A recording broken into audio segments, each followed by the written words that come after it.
I was standing in the baking aisle of Ralph's on Thanksgiving morning, holding a cake for a table my own son had already decided was easier without me at it. I called my son from that aisle. Pumpkin pie or apple pie, I asked him. There was a long silence, then he said we already had Thanksgiving dinner. Last night, before I could process it, his wife grabbed the phone and said the words that would change everything. Honestly, Walter, everything was just easier without you there. I said all rights and hung up. I don't know why I said all right. I hadn't agreed to anything. My name is Walter Callum. I'm 68 years old. I spent 39 years as a licensed electrician in Pasadena, and I spent the last 4 of them quietly saving $480,000 to buy my son a house, not a loan. Not an investment, a gift. I'd bought it 6 weeks earlier, 3 bedrooms, a covered back porch that caught the afternoon light the way my late wife, Margaret, always said a porch should. The envelope with the details was sitting on my kitchen table, waiting for me to hand it over at dinner that afternoon, except there was no dinner, not for me. I sat in my truck in the parking lot with the dinner rolls still in my hand, and a chocolate cake I'd already bought sitting in a white bakery box on the passenger seat. I didn't drive home. I drove north on Lake Avenue without deciding to, the way you drive when your hands know where to go before your mind catches up. 2 blocks later, I saw a hand-painted banner strung between 2 posts, Community Harvest Center Thanksgiving meal, all welcome. I walked in and donated the cake. That's where I met Noah, 8 years old, sneakers worn through at the toe, standing close to his grandmother like a boy who'd learned not to trust rooms too quickly. He looked at that cake like a kid measuring something he wanted badly, but had learned not to reach for. Is it really for everybody here? He asked. Not can I have some? He was asking if kindness without a price tag was even real. I told him it was. His grandmother, Diana, shook my hand, a retired pediatric nurse of 31 years, exhausted.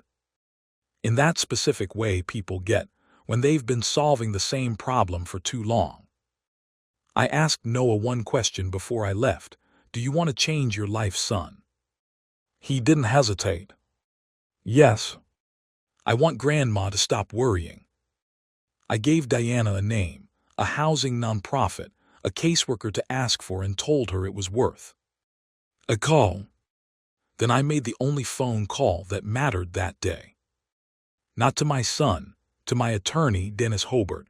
I left him a 4-sentence voicemail: halt the transfer of the Willowbrook Lane property, effective immediately. No deed, no signature, no filing.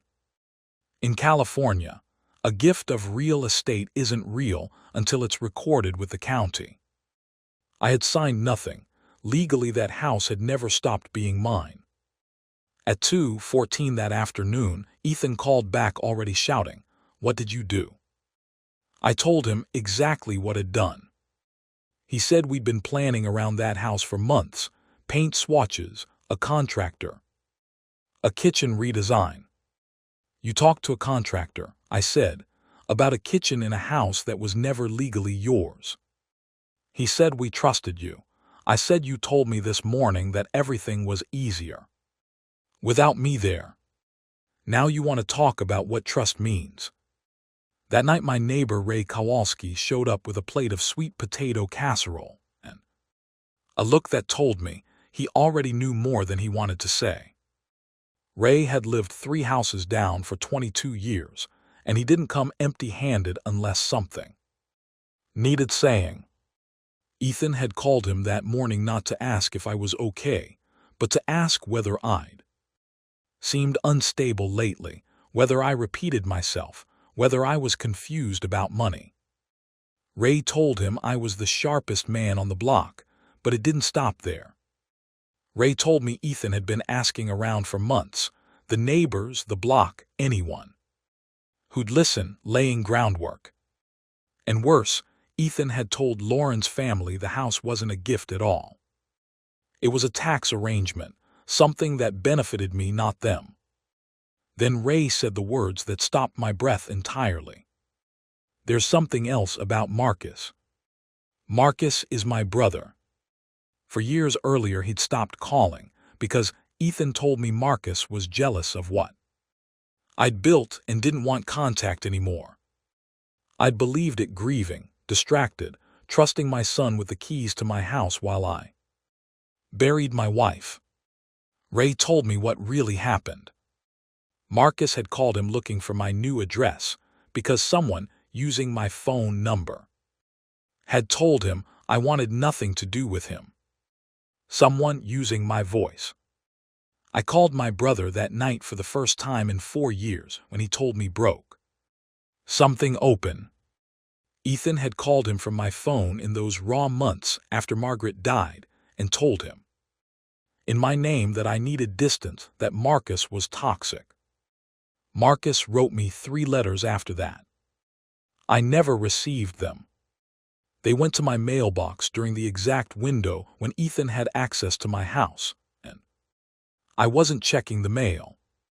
And 8 months ago Ethan called Marcus again, friendlier this time, asking whether I seemed sharp enough to manage my own finances. Using the words cognitive decline, collecting testimony. My son wasn't planning a Thanksgiving dinner without me. He was building a file. I didn't sleep that night. Instead, I opened Ethan's Instagram for the first time in months. 9 photos from the dinner I hadn't been invited to. Some people around a table set with Lauren's good dishes. In the center of it, a wooden bowl I'd made with my own hands in a class Margaret signed us up for in 1987. In another photo, the Willowbrook listing brochure deliberately placed in frame behind Ethan. And Lauren smiling like homeowners. The caption read, "So much to look forward to in the year ahead." My name wasn't anywhere in it. The next morning I drove to their house to collect a toolbox I'd lent Ethan 18 months earlier. In the hallway, where a photo of Ethan and me at his college graduation had hung for years, there was now a picture of Lauren's family at a lake house. When I asked, Lauren said simply, it needed updating. I looked at that blank space on the wall and understood more clearly than any phone call could have told me that I hadn't been forgotten. I'd been removed deliberately over time. That Friday, a woman named Joel, one of Ethan's coworkers, called me. She'd been at the Wednesday dinner. She said she couldn't let what she'd heard sit with her. At that dinner, Ethan had stood up and toasted to the house on Willowbrook Lane, calling it something we worked toward. His and Lauren's accomplishment achieved together. 12 people in that room. Not one heard my name when Lauren's mother asked where I was. Ethan told her I preferred a quiet Thanksgiving, that I was used to it, used to being without. I thought about 4 years of 6 a.m. starts, a truck with 200,000 miles, a savings account. I refused to touch, used to it. That weekend, my brother Marcus and his wife, Renee, drove up from San Diego. We were still at my kitchen table when the doorbell rang, Ethan and Lauren arriving with a Trader Joe's bag and a wrapped picture frame, ribbon and all. A "We're sorry" tour timed suspiciously well. I asked Ethan one question. What time had Dennis's office sent the formal notice that the transfer was permanently withdrawn? 3:47 the day before. And what time did you decide to come here today? He went quiet, then quietly right after that's when I told him everything. Every dollar I'd given freely across 11 years, the college loans, the down payment, the transmission repair, the car loan rescue, the phone plan, the free electrical work. The 11 days I watched his dog without being asked if I had plans laid out plainly. Not for credit, but because he just called every one of those gifts a string I used to control him, a string I told him has two ends. One is the giver, the other is the person who keeps pulling without ever looking at where it's attached. He sat down on my stairs and put his face in his hands. I didn't go to him.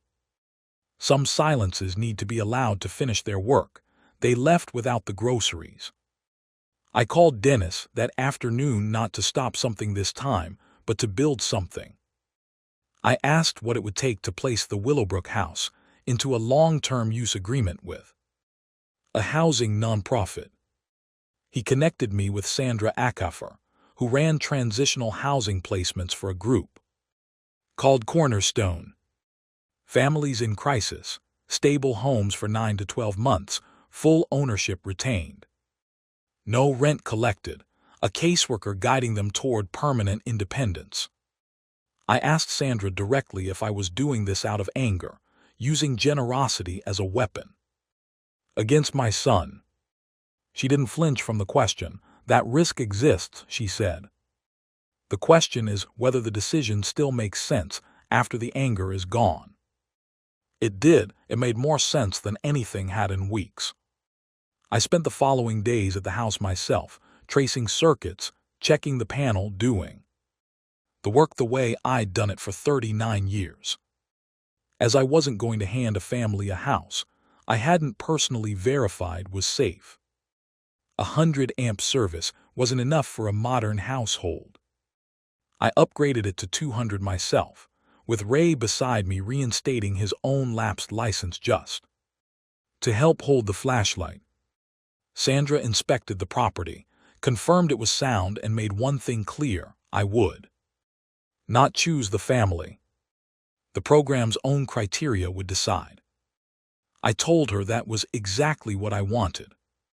And while Ethan called about a credit card balance transfer, I'd co-signed 18 months. Earlier, $4,300 a month, automatically paid from my account.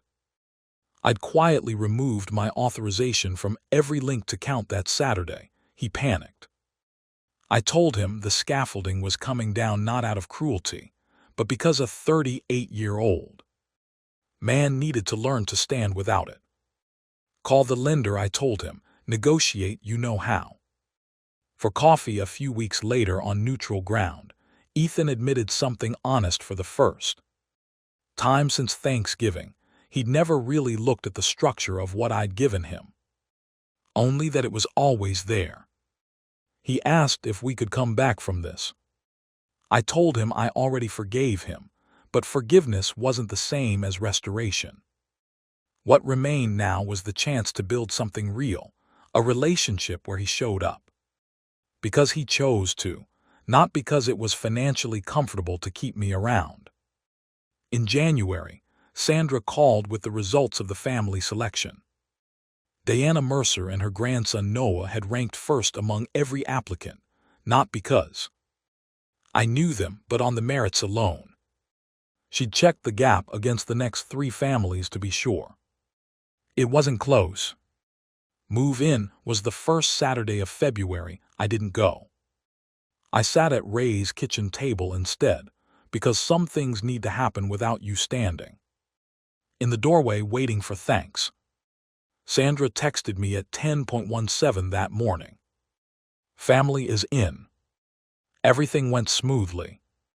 The first thing her grandson noticed pulling into the driveway was the string of lights Ray and I had hung in the tree the week before. He didn't know who put them there. He just noticed them. That was enough. Thanksgiving came around again, exactly a year later. This time it was at Ray's house, 8 place settings, nobody assigned. Marcus and Renee brought tamales. Sandra brought a casserole. Diana brought a pie. I brought a chocolate cake from the same bakery on Colorado Boulevard. When Noah saw it walk through the door, his face did the same thing it had done at the community center 13 months earlier.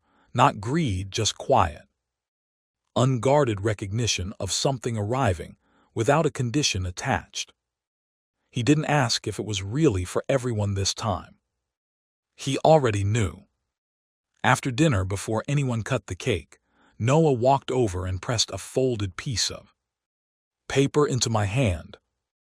In careful, oversized print he'd written, "Thank you for believing I deserved a future. Your friend Noah." A year earlier, I'd stood in a grocery store holding a cake for a table that decided it was easier without me.